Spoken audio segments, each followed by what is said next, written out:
Hi, I'm Hadley Malcolm with USA Today. Sitting next to me is Jeff Reeves, one of USA Today's contributors, and we're talking today about how to save to buy a house. Jeff and I were just talking about how really this just comes down to not spending as much as you make, but there are specific strategies that you can employ to make this a little easier on yourself. So what are some of those, Jeff?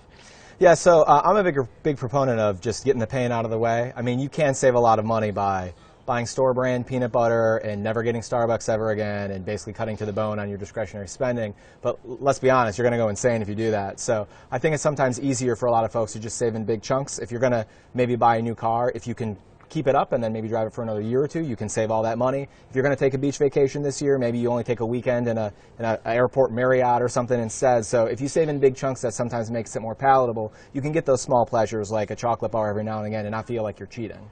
Now, you mentioned something else about big chunks. What happens if you get a ton of money all of a sudden? Yeah, see, unfortunately, when people are saving money and they punish themselves, once they get that big windfall, they're just like, well, I'll spend half and I'll save half, and then, I'll still be getting out ahead. That's true, but at the end of the day, if you need to save 50 grand, you still have to save 50 grand. So again, just like I'm a big believer in just getting the pain up front in the big chunks, when you get windfalls like that, just save it all. It gets you to your goal a lot faster that way. And let's be honest, most of us don't have that many windfalls we're going to get unless we're really lucky in the lotto. You get your tax return, maybe you get a big Christmas present from an aunt who loves you, but that's about all you got. So you don't have that many shots on goal. I take advantage of them when you get a big windfall.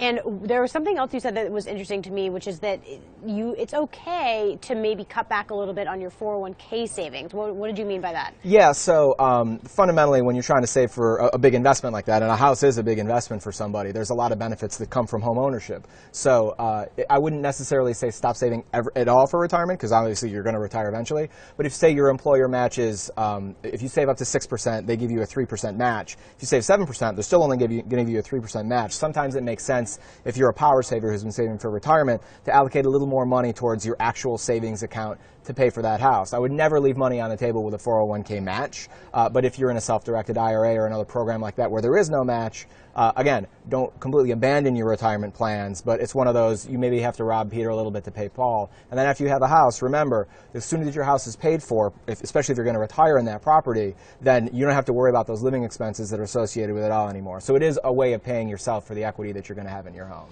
So if you have, if you have to match up to 6%, do the 6%, but maybe if you've gone to 7%, you could scale back. Yeah, and again, this is all temporary, because once you have your down payment for the house, once you're up and running, you can always put more money back into that 401k and spin it up, especially if you're someone like me, a young man starting a family. I have a 5-year-old and a 3-year-old. It's very important to me to get that in order right now. I have hopefully many years ahead of me to figure out what I'm going to do in retirement. Great. Thanks so much, Jeff. We appreciate you always being here. You can look for more on this story at usatoday.com.